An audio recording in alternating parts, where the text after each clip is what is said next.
Hello बच्चों, चलिए देखते हैं। हमने थोड़ा इसका इंट्रोडक्शन दिया था कि जो चेंजेस होते हैं, आसपास के चेंजेस होते हैं, वो कैसे होते हैं, क्या होते हैं, क्यों होते हैं।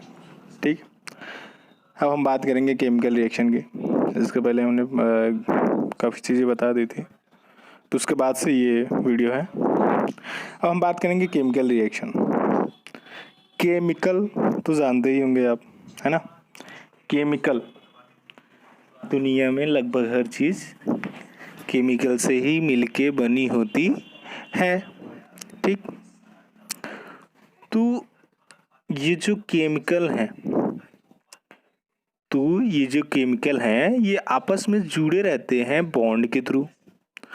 बॉन्ड टूटता है, फिर जुड़ते हैं, किसी और के साथ जुड़े रहते हैं, उससे टूट के किसी और के साथ आपस में सब एटम्स जुड़ते हैं, तो इसी को हम केमिकल रिएक्शन बोल देते हैं। या इसको बुक वाइज एक लय में देखा जाए तो ये बोल सकते हैं, द चेंज ऑफ वन और more substances into other substances. मतलब the change between the substances into other substances. कोई एक सब्सटेंस है, वो किसी दूसरे सब्सटेंस में बदल जाता है, लेकिन दूसरे सब्सटेंस में बदलता है तो उसका जो केमिकल कंपोजिशन होगा वो अलग होना चाहिए, नहीं तो फिर वो दूसरे सब्सटेंस में कैसे बदला अगर सेम कंपोजिशन होगा।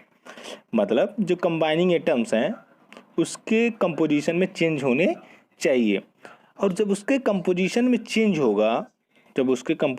चेंज होगा तो उसकी जो प्रॉपर्टीज है वो भी चेंज होगी, तो इसी को हम बोल देते हैं केमिकल रिएक्शन।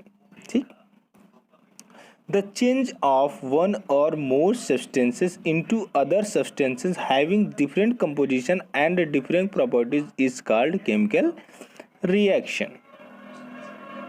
ठीक है बच्चों, तो ये जो केमिकल रिएक्शन है, हमने बताया ना कि कोई पुरानी चीज़, मतलब कोई चीज़ है वो चेंज हो जाए कोई नए चीज़ में, है ना, तो उसको हम केमिकल रिएक्शन कहते हैं। एग्जाम्पल में लेके बताएंगे। ठीक, फिर बात आती है केमिकल रिएक्शन में दो चीज़ें होती हैं, एक होता है रिएक्टेंट्स एंड एक होता है products. The substance which take part in chemical reaction are called reactants. मतलब the substance that are included to react with each other और with any of them, then there will be formation of new chemical that will be product and which are formed by that will be reactant। जिससे बनता है वो reactant है, जो बनेगा वो product। ठीक है, फिर हम बात करेंगे जैसे अभी आपको लिख के देखना हो, तो आराम से उसके बारे में हम बात कर सकते हैं।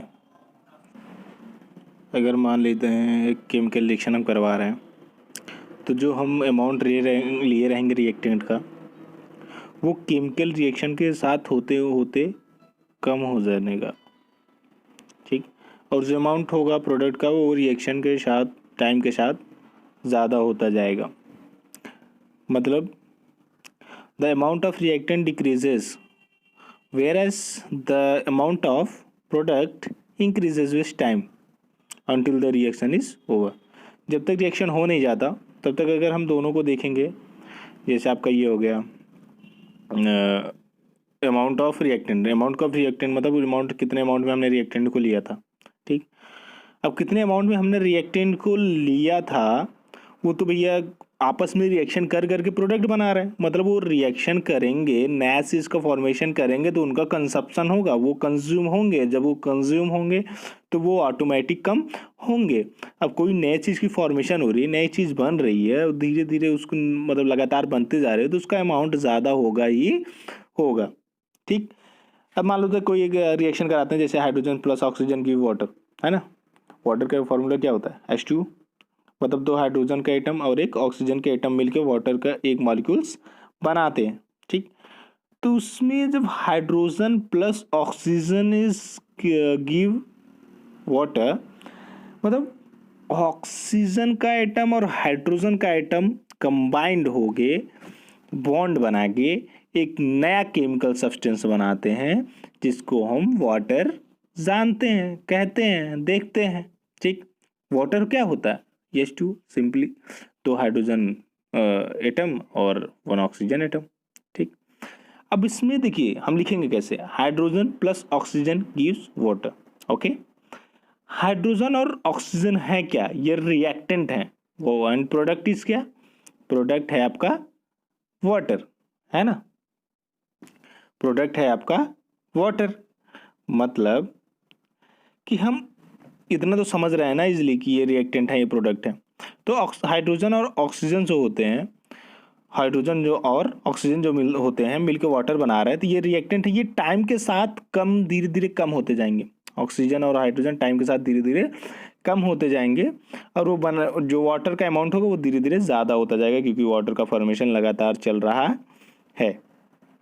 ठीक है, तो ये जो केमिकल रिएक्शन हो रहा है बच्चों, ये जो केमिकल रिएक्शन हो रहा है, जैसे इसमें बॉन्ड का फॉर्मेशन हो रहा है, किस किस के बीच में? हाइड्रोजन और ऑक्सीजन के बीच में बॉन्ड का फॉर्मेशन हो रहा है। तो ये तो हमने बताया था ना, जब केमिकल से आपस में बॉन्ड तोड़ें, बनाएं, तो हम समझ जाते हैं कि जो है ये केमिकल रिएक्शन कर रहा है। ठीक है, अब फिर हम जब देखेंगे केमिकल रिएक्शन किस किस इफेक्ट से, किस किस चीज़ों से अफेक्टेड होता है, किन किन चीज़ों से अफेक्टेड होता है। जैसे मान लेते हैं फिजिकल स्टेट ऑफ रिएक्टेंट, है ना, मतलब कि जो उसका फिजिकल स्टेट होता है वो भी मैटर करता है कि रिएक्शन कैसे होगा या रिएक्शन का रेट क्या होगा, रिएक्शन होगा कि नहीं होगा। मतलब ये एक ऐसा फैक्टर है जो केमिकल रिएक्शन को डिसाइड करेगा। ठीक, temperature, pressure, concentration of the reactants, मतलब टेम्परेचर तो मस्ट है। देखिए टेम्परेचर बहुत ज़्यादा इफेक्टिवली है in the term of chemical reaction. Chemical reaction होगा कि नहीं होगा, है ना, अभी अब आगे पढ़ेंगे कि हम कोई बहुत चीज़ों के बाद जैसे हीट देते हैं तब रिएक्शन होता है ना, हीट देते हैं मतलब टेम्परेचर बढ़ाते हैं, तो टेम्परेचर का बहुत ज़्यादा इफेक्ट है। तो टेम्परेचर के बारे में बता दिया। अब देखिए प्रेशर और कंसंट्रेशन ऑफ रिएक्टेंट्स, मतलब प्रेशर भी बहुत ज़्यादा इफेक्टिवली होता है। ज़्यादा प्रेशराइज करके हम एटम्स को पास ला सकते हैं और एटम को पास ला सकते हैं, तो उसमें रिएक्शन ईजिली होगा। और कंसंट्रेशन को बढ़ाने से भी, कंसंट्रेशन मतलब अमाउंट ज़्यादा लेंगे तो उसकी आपस में मिलने की पॉसिबिलिटीज़ भी ज़्यादा हो जाएंगी। मतलब ज़्यादा नंबर्स में अगर रिएक्टेंट रहेंगे तो आपस में उनके टकराने की, अगर मान लो 2 लोग मिलके एक प्रोडक्ट बना रहे हैं ना, तो उनकी जो अगर हम कंसंट्रेशन ज़्यादा करते जाएंगे तो उनकी आपस में मिलने की जो टेंडेंसी है, जो चांसेस हैं वो ज़्यादा हो जाएंगे। तो जब चांसेस ज़्यादा हो जाएंगे तो ऑटोमेटिक रिएक्शन का जो रेट है वो फास्ट हो जाएगा।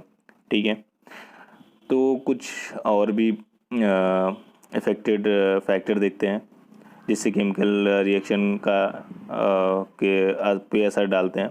जैसे कैटलिस्ट, है ना, कैटलिस्ट का नाम आपने सुना होता है। एज ए इंटरमीडिएटर होता है, मतलब ये बीच का काम करता है to increase the rate of chemical reaction. मतलब केमिकल रिएक्शन को तेज़ी से करवाने के लिए हम कैटलिस्ट का यूज़ करते हैं।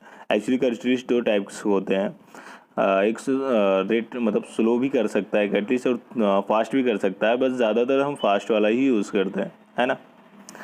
तो कैटलिस्ट से temperature, pressure, concentration, physical state of reactants, ये सब चीज़ें मैटर करती हैं जब एक केमिकल रिएक्शन होता है।